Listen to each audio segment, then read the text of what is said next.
Hello, everyone, and welcome to another episode of the Defender Roundtable. And if you're joining us, thank you guys all for watching.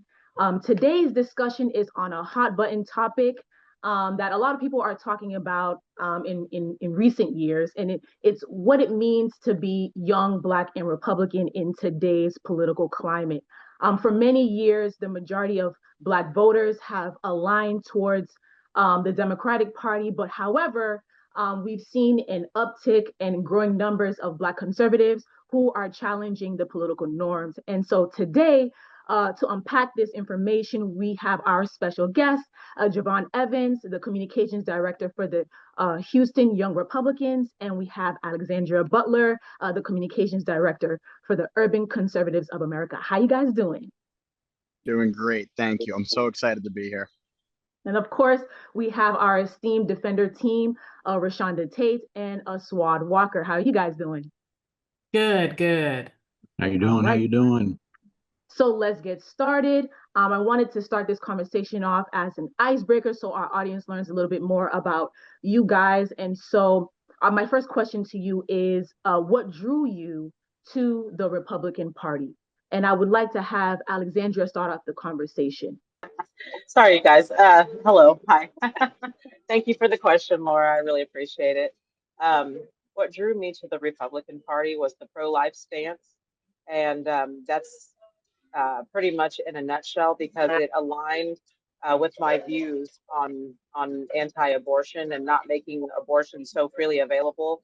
And it was due to research that I had found out in college about Margaret Sanger, the person who began Planned Parenthood. So it was illogical to me to ever align with anybody that could align with her so strongly, even wanting to make her some sort of important figure for women to look up to. I just could not fathom that idea. So that's actually what drew me to the Republican Party.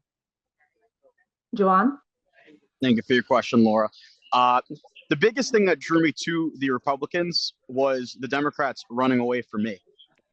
As I mentioned with y'all previously in an interview that I did with y'all at our last general meeting, the Republicans have just been shifting, or the Democrats rather, have just been shifting more and more left. And one of that pivotal moments for me was when I lived in New York during COVID. I was able to see firsthand not just the fact that a state government that is wholly controlled by Democrats, a supermajority in the New York State Assembly, and at the time and to this day, the governor, at the time it was Cuomo, how they were able to inflict power upon us and do it so willingly, blissfully even, celebrating what they considered to be at the time were accomplishments. People's grandparents dying in hospitals, that's not an accomplishment. Locking them up on ventilators, where we then learned later on, in most of these cases in these New York hospitals, they weren't being treated at all. If anything, it only hurt them. I didn't go to conservatives and say, hey, I suddenly align with y'all. The Democrats just every single day, they chose these crazy hills to die on, be it COVID, be it with men playing in women's sports, even things now like the Department of Government Efficiency and simply trying to cut away the fraudulent waste that we see in our federal government. They even have a problem with that. I don't understand what exactly the Democrats' views are nowadays, but it's not common sense. And that's the biggest reason why I'm aligned with conservatives. Can I ask you, either one of you, a question? So do you agree with everything that Donald Trump and the Republicans do? I can answer if you don't mind me going first, Javon. Absolutely. I don't. And I'm gonna tell you one of the things that I disagree with Donald Trump on, and I know that a lot of his followers probably will give me flack for this. I did not agree on the course that he took with the vaccinations. And I feel that he was trying to placate the left by speeding this thing along. But when it comes to vaccines, you have to do a lot of trials. There's a lot of experimentation that needs to occur. And those stops do not need to be pulled out just to placate certain people that are placing demands and saying you don't care about grandma if you don't make a vaccination. Because then in turn, they weaponize those very vaccines against us, which we knew they would if you know the playbook of the left.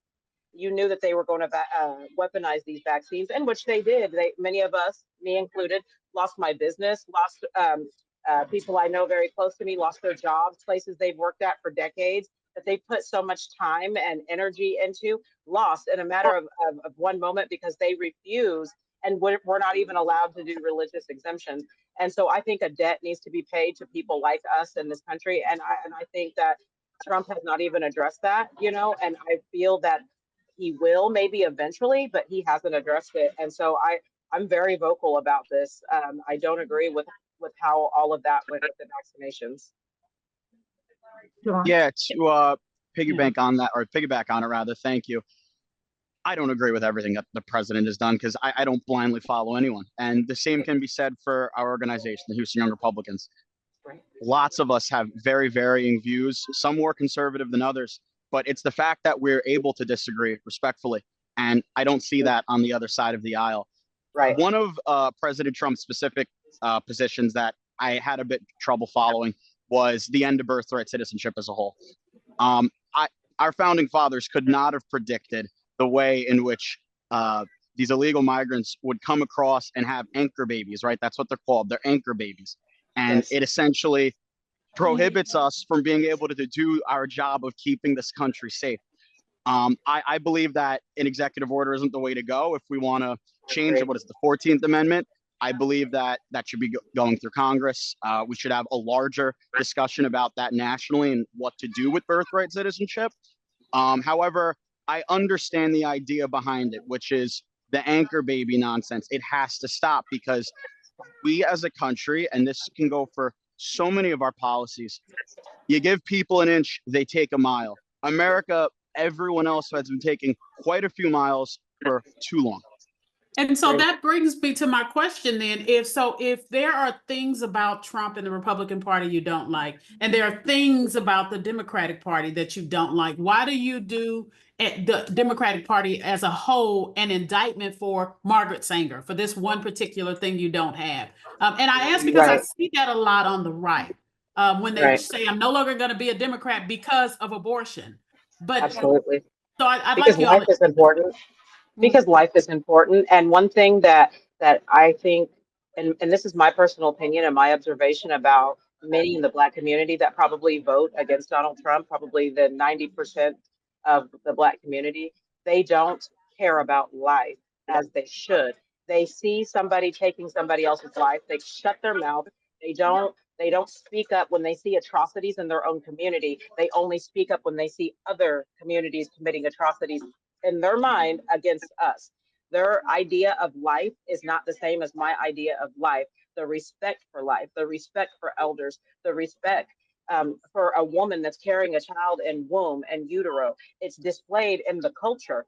And we say, okay, well, the hip hop culture is not our culture, but it is a subculture of the Black community. And we don't do enough as a whole to say, hey, enough with this. 27 million Black lives have been taken. We don't care about that because we say, oh, that's not even a big deal. That's nothing. You know, we're still going to support it. Although at the DNC, there was an abortion bus. Our value of life, it has diminished. I don't believe that our ancestors that we claim to love so much, I don't believe that they would support this thing at all. This thing has gotten out of control. It's unchecked. This individual, Margaret Sanger, had an agenda to get rid of every Black person. So she with that agenda, went through the Black community and pushed it through the church. It's still being pushed through the church. Whenever you put a Kamala Harris behind your pulpit, you're pushing the KKK, you're pushing abortion, you're pushing all of these things. And then turn around and say, oh, we're so scared of these people when they drop flyers in our communities. You know, you're not. You're endorsing them. And it's hypocrisy. So we can't even see our own hypocrisy when we're supporting the very party didn't want us to vote in the first place, which is why the KKK was implemented.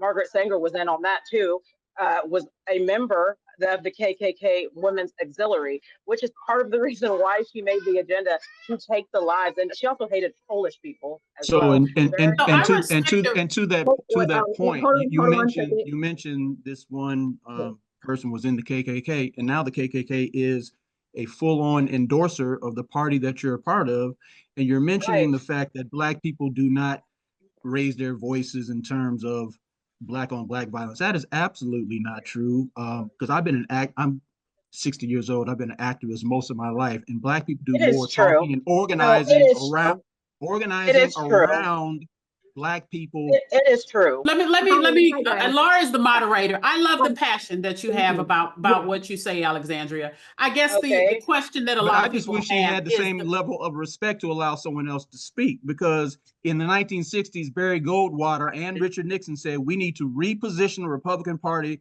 as the national white people's party. When LBJ signed civil rights legislation, all those racist Dixiecrats left the Democratic Party for the Republican Party because they felt it was the party that welcomed racism and white supremacy. That's simply not true. Let's allow Javon. Let's allow Javon to jump in here. Thank you. I absolutely agree with the sentiment of the passion of the energy in here. It is great. So I appreciate the time to be able to speak.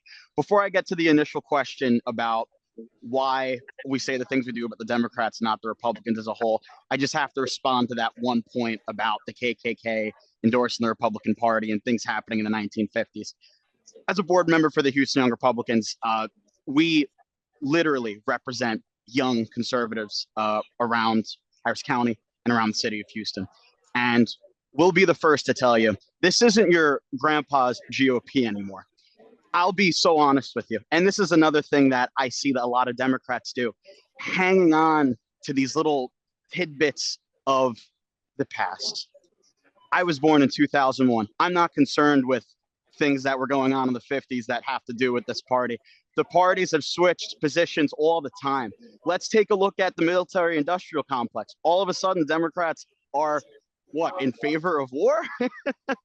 That they have no problem with us putting boots on the ground in Ukraine and all these other places. I understand the sentiment of, well, the Republicans have said this in the past, and you have even KKK members rallying against the party. I hate the KKK. I don't care. I don't care. I care about my beliefs. I care about true American exceptionalism and conservatism, and any of that white noise has nothing to do with it. The Republicans voted against making lynching illegal all the way up to 2 years ago. We're not talking about can I say something? Joe Biden is your shining example of the party switch being a myth. Joe Biden is your shining example of the party switch being a myth. Demonizing Trayvon Martin, Tamir Rice, Sandra. Right now, they are talking about pardoning Derek Chauvin, who killed George Floyd. I mean, we're talking about literally today, this week, right now. Republican Party. That was a point that I made with the Defender Network, which I appreciated for the last interview. What's wrong with at least having open dialogue? Why can't we at least question things? Why can't we question decisions? Why can't I ask questions? Joe Biden was pro-segregation, and he is your shining example of the parties never switching. All they did was change their tactics on how they got. I never said parties never switched. No, hold on, you did. You tried to bring the whole. I never said parties never switched. I never said that. After the Civil War, you seem to forget one thing: is that many of the Southerners moved north and many of the Northerners moved south, which was a big integral part of this whole myth that you guys keep reporting about the party switching, bringing up Dixiecrats. All they did was change locations and change tactics. That's all they did, because they knew how important the Black vote would be to securing their power. So you can't say those things and then accuse of anti-Black rhetoric. I don't have to take on the characteristic of what you think that party is in your mind, but you should give people a chance to talk, not cut them off and accuse them of being anti-Black. Hold on, because you're the moderator. So can we moderate? I am not anti-Black. I love my skin. Don't go there with me, okay? Because that's silly. That's the direction that many on the left tend to take, and it tends towards emotionalism and an ad hominem attack. I'll just admit to you that my emotionalism comes in, and I don't remember the exact quote that James Baldwin said, but he said, I can talk to, I can talk with, speak with, debate with anyone, but when I'm talking to someone and their positions are in total opposition to recognizing my humanity, then I got an issue. And the policies that the Republican Party are pushing forward have been overwhelmingly anti-Black. I mean, right now we're seeing white Republicans who are crying all kinds of white tears because many of the things that they voted for President Trump to destroy and defund they are being bitten in the behind because they're realizing that DEI wasn't just this thing that's for Black folk. It's impacting veterans. It's impacting seniors. It's impacting folk who are disabled. A whole lot of those being white people. So I see a whole lot of white Republicans who are up in arms about what's going on right now. I'm and I'm sorry. just really curious. Yeah, so let me jump in to bring us in, because this is pretty emotional. What I do agree with what you said, Javon, is the dialogue on both sides. This is very passionate, and so I am very much interested in understanding. So Alexandria, earlier you talked about the abortion, the passion for life before. What a lot of Democrats don't understand is the passion, having that same passion for life after. Right. And can you speak to that? Does it? I don't believe that that's very true. passionate about it before. Right. I'm extremely passionate about life. And the reason why I tend to get a little bit upset because this is rhetoric that we often hear from the left, that people don't care about the life of the child after it's born. This is severely untrue. And I'm not calling you a liar. I'm saying this is rhetoric that you regurgitate, that you've heard before, that you speak, but you don't have any facts on this. Do you understand that the religious right are the ones that adopt more children than anybody in this world? So we're talking about SNAP. We're talking about cuts. No, you said those on the right don't tend to care about life. No, no, I'm talking about I'm talking about a specific government programs. Yeah, so I'm talking about a specific group of people. Like there's access to health care, access to all those things. So when did that stop? When did Medicaid stop? And when did SNAP stop for individuals that are having children out of wedlock? What do you mean out of wedlock? The question is, things are being cut right now. If you look at Medicaid is SNAP, government programs are being cut that are helping people. Let's not speak in generalities. What part of SNAP was cut and what part of Medicaid was cut? Because let's get to the facts. Don't say in general and then include SNAP under that umbrella. Be specific. Okay, so but when you say that, you got to hold yourself to that same standard. Okay, because you made a whole lot of blanket statements here.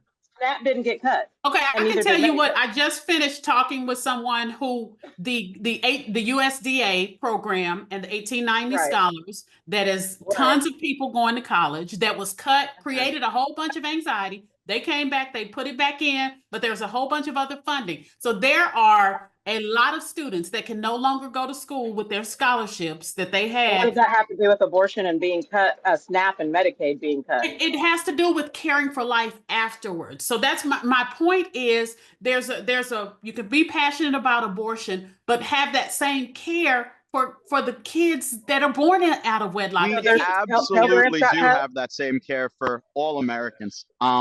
I think we have to take a step back and remember, we're just trying to audit, improve, and fish out what's unnecessary. And in addition to that, to a certain extent, for things like some of these scholarship grants, for things like USAID, we got to clean up the mess that Democrats left us. You could argue that the Republicans, you could argue that the federal government sticking its nose in college tuition as a whole has led directly to it being prohibitively expensive.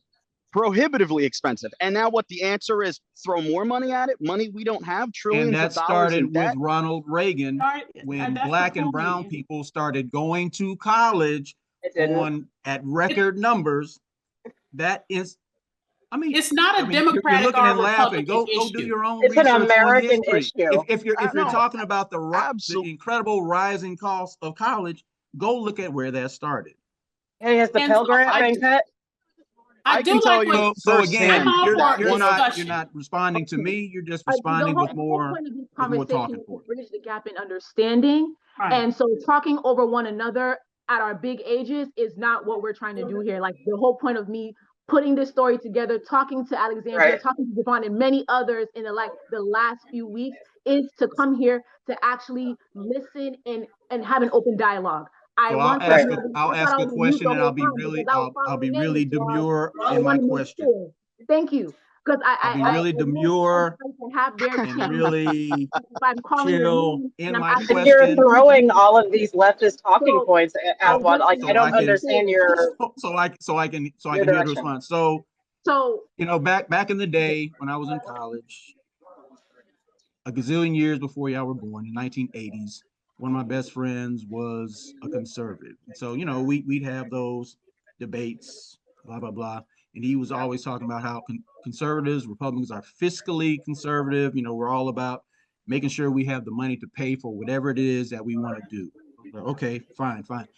And I hear the same thing now from Mr. Evans. You were talking about how we've got to push out all the waste. But when I see, this is from my opinion, you all tell me, when I see Republicans today talking about being fiscally conservative, that equates to defunding programs that they have defined as being focused on Black people. Yet historically, every Republican president since Reagan has grown the national debt by the trillions. So when I hear fiscal conservative, what I hear is we want to cut programs that we think are going to help Black people, but we're going to throw all the money we can to whatever the hell we want. Am I right or wrong on that assessment? And if I'm wrong, please help me out. Okay, Javon. If I could reassure you, there's a new sheriff in town, and his name is the 47th president of the United States, Donald J. Trump. The Republican Party as a whole, and especially this administration, does not care about race. That is just the first thing that we have to get out of the way. We are absolutely against this identity politics game. We're absolutely against the government, by and large, making major decisions based on race. We are here to find the spending that makes no sense. All of the U.S. aid going to needless programs in the Middle East, in Asia, educational support in Asia. They're doing pretty good for themselves in terms of education. We're not. Why can't we use some of that money? Why are we sending billions over there? And in terms of Medicaid, in terms of SNAP, there will absolutely be growing pains during these audits, during figuring out what amount of money is going to waste and what's actually going to helping and supporting Americans so they can then help themselves, to make sure that Americans aren't just stuck on these systems for years and years and years, because that's not the job of the federal government. Amen. We are a rich nation, and if we can afford to propel people, I am all in favor of that.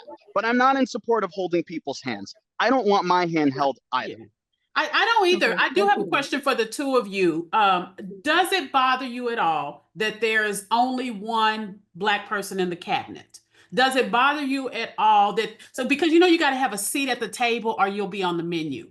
And sure. I don't believe in just passing out things to people that are not qualified. But because there are no people of color, you know, you have Scott. That's it. Out of all of his cabinet, are you okay with that? Because there are qualified people of color. Okay, I agree.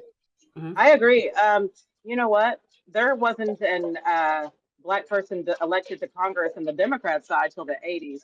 And so I think that Black people are still kind of proving themselves in the political sphere because of our loyalties. What are we loyal to? Are we loyal to our skin, or are we loyal to the country? Are we loyal to our community? Are we loyal to our culture? Or are we loyal to America as a whole? We have to prove ourselves to the country. We have to prove ourselves to people. You might, not think so. I can see the little face that you're making. That's fine. I'm looking at the head of defense, Pete. Prove to ourselves. Black folk have been no. Hold on, please. Black folk have been more believing in the words of the Constitution than any group of people in this country. I'm gonna mute you as well. Let her finish. This man literally keeps interrupting me. Like, I can't even talk. Okay. I'm saying that.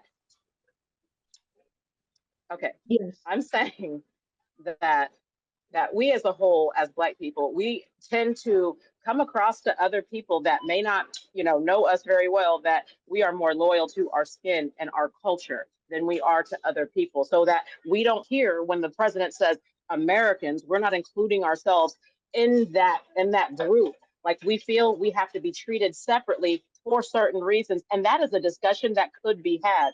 But somebody, like a Tim Scott, whom I respect a lot, this man, he has shown himself loyal and proven that he's not a swamp creature that's going to turn over and say, oh, I'm just trying to be cool with Trump today. But then the minute he can, turn his back on this man. All of us that are Black have had a talk with our parents that we know we have to strive a little higher than other people around us. We have to do things a little differently. We have to be on a different level morally than other people around us. The things they can get away with, we can't do that. We know that. That's been ingrained in us from the time we were children. And so because we know that, what I'm saying isn't something that's like brand new. Oh, you got to prove yourself. You got to prove yourself to the Democratic Party. Like I said, like I started this, I said that there was not a Black person elected to Congress on the Democratic side until the 80s. Are you okay with that? Yes, you are. This is why you supported Joe Biden. This is why you supported Kamala Harris, who they took reparations off the table as soon as they could because they didn't even want to be addressed by talking about reparations. They have no intentions on giving you anything.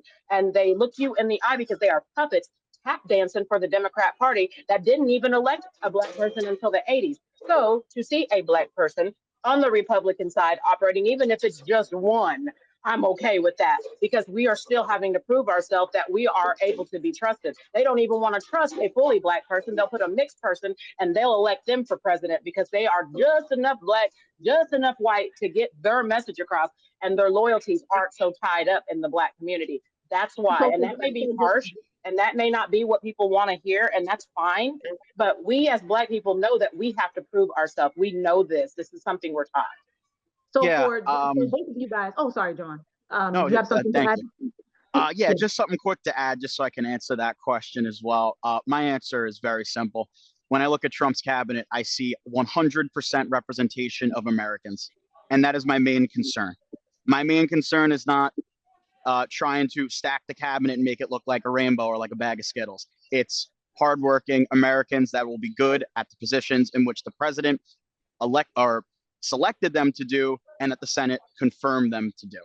And if his cabinet was him and everyone else was Black, great. If they're all Chinese, great. As long as they're Americans and they're Americans that can get the job done, that is the only thing I'm concerned about. America first. Do you think diverse voices are necessary? Yeah, yes or no? You don't think diverse? I think that diverse voices for diverse ideas is extremely necessary. But if you have a system where, oh, I have to pick and choose this percentage of race because it's that proportion of the population, or, oh, out of 10 people, only 4 can be white and we need 3 Black and then we need 2 Asian, we need a Hispanic. That's just silly. I really do think that's silly and fundamentally un-American. The beauty of a melting pot is that we're in this pot and we're already melting. We're not the ingredients anymore. We're the soup. So let's be the soup. Let's all just be Americans. And yes, to have those diverse thoughts, and yes, to have those diverse opinions and diverse backgrounds, those are so important. Diversity in life experience, that is so important. But to make race a main concern for selecting people for positions, for a cabinet, for a lot of things, I don't see that being very productive. And again, I just don't see that going with the idea of America itself, to be rather frank. So what is the definition of diversity? I know we had a conversation, both of us, and others, about what is it like for you guys in the positions that you guys are in and having conversations with those who don't look like you. What are they saying, like Republicans, non-Black Republicans, when you're having these conversations about their care for underrepresented communities, Black communities, what is that like in the groups? I mean, Urban Conservatives of America, I mean, I'm sure urban. Yes, yes. And then you have the Houston young Republicans, and going there to the forum, a lot of them just happen to be white. So when you're having these conversations, what is that like? Do they even care? What is their effort to actually listen to the voices of a diverse community like Houston, which many of them are Black? Aswad, I want to hear from Javon, and I want to hear from Alexandria first, please. I was just going to say I have to go. I have a 12:30 interview. Thank you, Mr. Evans, Ms. Butler, for being here. In terms of the whole don't see race thing, I would just say, so why was Trump talking about getting reparations for white people? But y'all gonna have that discussion as I leave. I have an interview to go to. God bless. You can drop off stuff like that. Walker, it's been a pleasure. Thank you very much. Maybe next time. Yes, ma'am. This is why it's a series. It's an episode. So thank you, Aswad. Thank you. Yes, please, if you can. answer that? Ms. Butler, would you like to start, or would you like me to start? Yes, with my question. Yeah. Yeah. So I'll tell you, since I've joined HYR, which was actually rather recently, I didn't join HYR until I believe it was September or October of 2024. And then in those 2 or 3 months, just happened to have gotten elected to the board. I guess they like me. I guess, as the president emeritus put it, I'm loud and hard to ignore. So be hard to ignore me on a ballot. But in those conversations that we have, again, and this kind of goes to conservative messaging as a whole, we try to bring race into the conversations that don't require it as little as possible. Not that we outright ignore it. When you have a Black conservative like Sean Theory, as a great example, sharing her experience as a Black politician, going from Democrat to Republican, her lived experiences, of course, from being Black, is so important. But it's rarely ever the crux of an issue, at least not for the issues that we're discussing. For underrepresented communities and anything like that, it all pertains to what exactly we're focusing on that month. It's an off year for us right now, meaning an off year for elections, aside from the special election that'll be going on soon for a judicial seat. And on the national level, we have a deployment going out in Wisconsin for that judicial race. Very important. We got to make sure we got people out there for Wisconsin. But all of our conversations are based on what our focus area is on for that season. And right now, our focus area for this season is simply, what is our platform and outreach to people in all communities across Houston, letting them know what our platform is, and letting them know, for people, even in my situation previously, if you're new to the city of Houston, or if you're teetering on your beliefs, we're not going to scream at you if you don't fully agree with us. Come to our meeting, let's have a conversation. And whatever you want to talk about, we're all ears. So, of course, to piggyback on the same question, Laura, I want to mention that a lot of our donors are white. Okay, they are white, some Latino. When we tell them what our mission is, and really it's just to educate about what conservative policies really are, to also separate ourselves from this whole racist ideology, when literally both parties have we could go toe for toe on both parties regarding racism, and even racism today. So that's not a discussion I think that anybody on the left or right is really ready to have. But one thing that I find talking to people that are not white is they love me. You know, they love what we're doing. They think it's everything. As soon as we start telling them, the communities that we're speaking to, that we are very passionate about educating, teaching them, and not even just teaching them about politics. It's not even just about politics.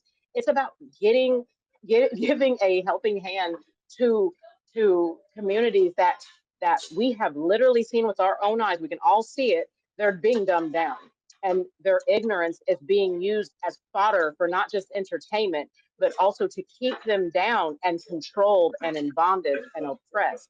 So when we tell them that our mission is not just a political mission, it is a ministry. We believe that we are going to bring urban communities out of oppression, because it all starts in the mind. There is a bondage in the mind. So we believe in communicating with them and educating them, not just giving them money, not just giving backpacks, not just school supplies, not just groceries, but that, making the whole person, teaching them the truth about these policies. It's not about endorsing this person or endorsing that person. We want you to learn how to think for yourself. So we believe in education. When we tell people about that, they are gung-ho. They're trying to figure out how can they support, how can they shoulder up, how can they link up with us. So this is what my encounter has been. Rashonda, any final thoughts before we wrap up? Yeah, I do appreciate the dialogue. One of the things that I think that is very difficult on both sides is the yelling at each other and the talking over. Definitely. I don't think that we will ever, we may never agree on points, but I think it's crucial that we hear each other just to lead to better understanding. Yes, and I agree, because for me, honestly, throughout the years, I've seen it to be Trumpism versus Republican, because I do know Republicans who are of sound mind, have common sense, that know what they're talking about, conservative mindset. But like I've had to divide, like had to sit down and ponder about the difference between the two and actually talk to people to give us whether they can see there's a difference. Right. You know, so that's why this conversation and even doing the assignment was interesting enough for me, and I'm glad to be able to have this conversation despite the theatrics of today. And this is going to be an ongoing conversation. I want to thank both of you guys, Alexandria, Javon. Thank you guys so much for coming on to this program to have the discussion. This won't be the last time, because there's still a lot more work to do. A lot. Yeah. Yeah. And I'm so sorry to interrupt. I just want to share something about the delineation. A Republican is going to be like their priorities are going to be completely different than a conservative. Like a conservative's priorities are God, family, and our amendment rights. Like literally, that's like kind of where we stand on our priorities. While a Republican might have maybe more fiscal priorities in mind, a conservative is not necessarily going to be like putting finances up here. We're probably going to put God and our ability for freedom and liberty is going to be higher than finances. So like if you like ever kind of like want to know, hey, what's the difference between this person and this person, you know, a conservative is this and a Republican, just the priorities are different. Yeah, that was always the confusion with me. So once Trump got into the picture, I'm like, okay, his way of doing things is not the way that like some Republicans that I know that are sound. Right. It's not absolutely. It's not so that's why I wanted to have the conversation with Black folk who are in this conservative mindset to see, do y'all see where I'm coming from with the I absolutely do. Yeah. One of the biggest things with Trump too, especially, is that he's certainly not your traditional conservative. You can argue not really a conservative at all. At one point, I didn't believe he was Republican, because I was like, this man is not Republican. He's probably using you guys as a way to get to what he wants to do. But I said, this man is not a Republican. What President Trump is, and this was kind of one of the themes of his joint address from the other night, is blatant populism, or specifically conservative and no nonsense values, the common sense agenda, the common sense presidency that, going back to the Clinton administration, you would say, oh, that's not a Republican viewpoint, that's an American viewpoint. But and this is kind of one of my larger points with the Democrat Party as a whole. Some things as little as common sense policy, these are hills that they now choose to die on, and they don't want to support simply because President Trump does. And it's one of the things that's confused me about the progressive wing of the Democrats, of things like illegal immigration. We didn't need a bill when Biden was president. I have proof of that. What's the proof? Southwest border crossings went down from 150,000 plus on average to 8,000 last month. Things like the Department of Government Efficiency. All of these things that shouldn't be controversial and really are common sense American principles that President Trump is simply saying, Democrats lost the plot. A lot of the progressives didn't even lose the plot. They just never had it to begin with. And I'm here to restore that plot for Americans. And I do appreciate that about him, his leadership, and his administration. See, you know, a lot of times. Sorry, go ahead. I want to thank you guys so much. We want to make sure we respect everyone's time. This is not the last time we'll have this conversation. We will continue to have this again. And hopefully we can all come back and continue on with more, because there's so many topics to divulge. And so again, for those who will be watching this, thank you. And please continue to support the Defender. If you like conversations like this, please subscribe to our YouTube and follow us on all social media platforms. Again, thank you very much. Until next time, see you later. Thank you so much, y'all. Really appreciate taking time to talk. I really appreciate it. Thank you. Have a good one.